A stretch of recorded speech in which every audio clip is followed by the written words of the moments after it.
Berbunyi demikian. Ketika Yesus kembali, orang banyak menyambut dia sebab mereka semua menanti-nantikan dia. Maka datanglah seorang yang bernama Yairus. Ia adalah kepala rumah ibadat. Sambil tersungkur di depan kaki Yesus, ia memohon kepadanya supaya Yesus datang ke rumahnya.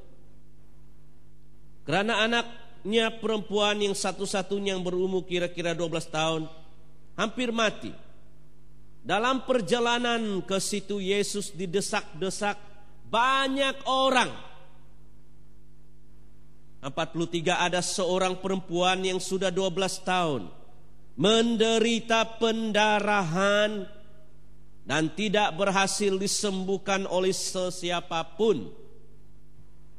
Ia maju mendekati Yesus dari belakang dan menjamah jumbai jubahnya. Dan ketika itu juga berhentilah pendarahannya. Amin.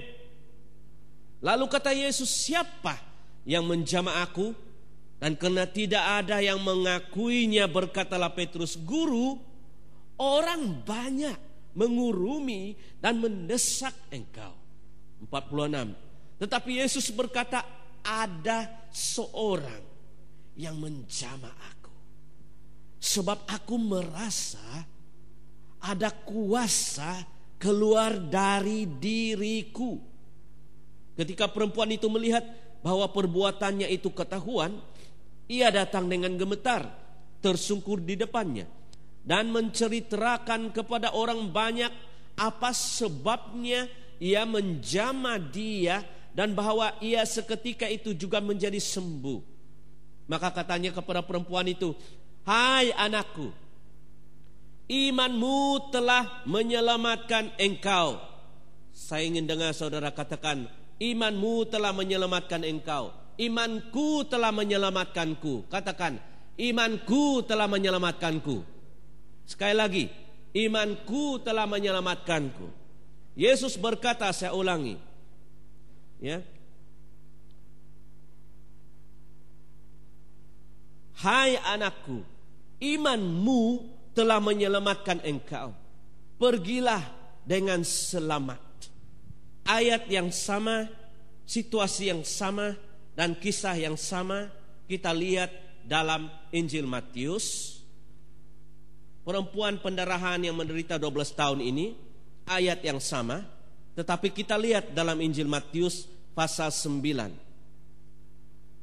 Pasal 9 ayat 20. Kita lihat ini ya. Matius 9 ayat 20. Berbunyi demikian.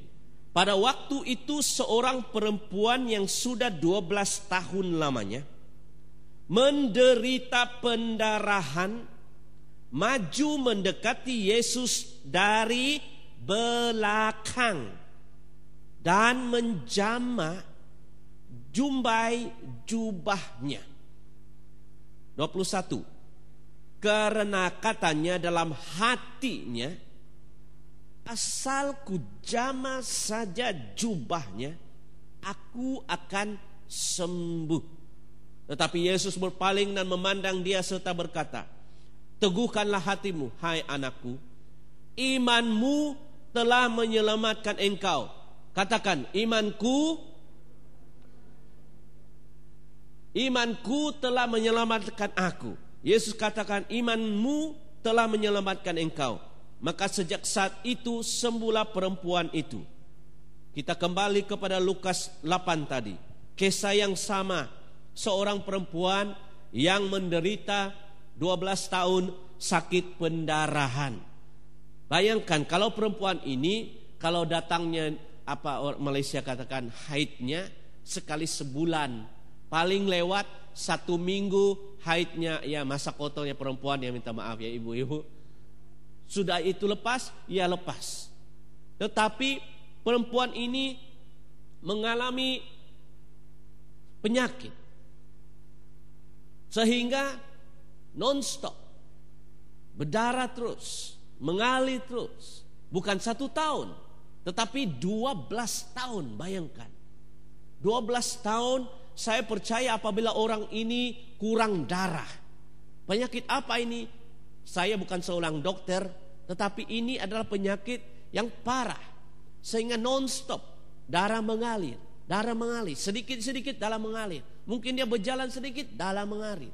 Dia tidur sedikit, darah mengalir. Dan saya percaya selama 12 tahun dia mencari obat-obatan kedokteran, tetapi tidak sembuh-sembuh juga.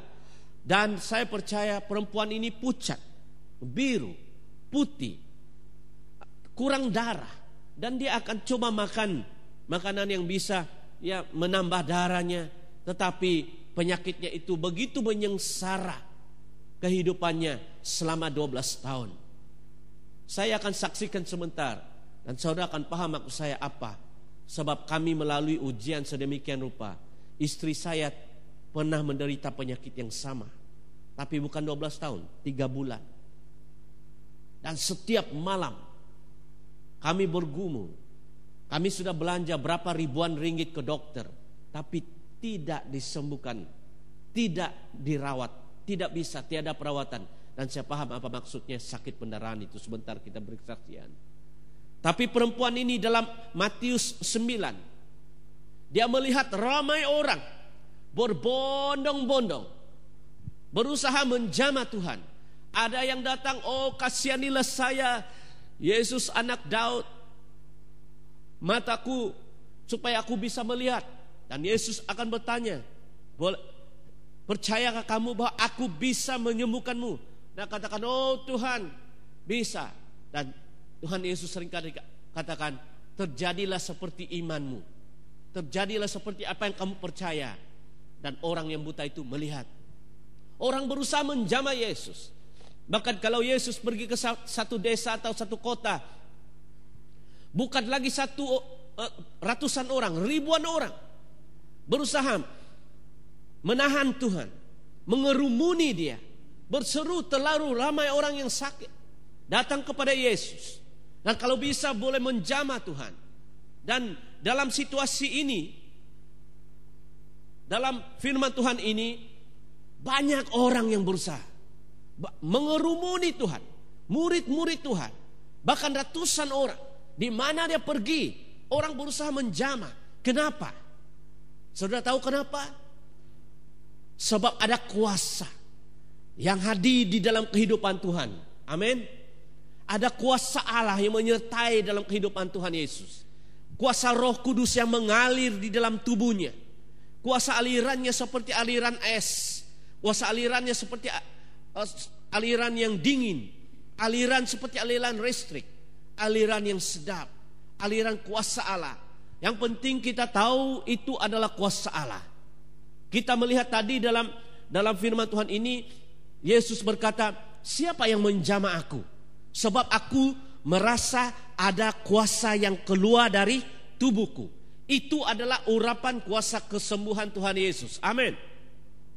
Yesus itu adalah anak Allah yang diurapi oleh Roh dan diberi wewenang dan otoritas untuk mengusir setan-setan, untuk melenyapkan segala sakit penyakit. Dan kekuatan Tuhan setelah dia mati di kayu salib dan bangkit ketiga harinya adalah kuasa kesembuhan, karena bilur-bilurnya telah menyembuhkan kita. Amin. Dan kuasa inilah yang mengalir dalam tubuh Yesus. Di mana-mana dia pergi, di mana-mana dia berjalan, kuasa Allah ini mengalir terus dalam kehidupannya. Sebab Allah adalah dokter segala dokter dan tabib segala tabib. Dia adalah Allah yang menyembuhkan. Dan anak Allah ini membawa kuasa Allah itu dalam kehidupannya sebagai seorang manusia. Dan setiap orang memerlukan, membutuhkan kesembuhan Tuhan. Mereka berusaha menjamah, berusaha menyentuh beliau. Dan terjadilah kesembuhan itu dan mujizat iman orang itu. Dan dalam situasi ini, seorang perempuan, bayangkan, saya tengah berpikir merenung firman Tuhan ini. Dia dikelilingi oleh ratusan orang. Orang begitu mengerumuni dia, sehingga anak muridnya Petrus berkata apa? Tuhan, kok kamu dikelilingi oleh orang ramai berusaha menjamah kamu, ya, berebut-rebut menjamah dia. Sebab asal memegang tangan Yesus ataupun ya berdepan di hadapan Tuhan,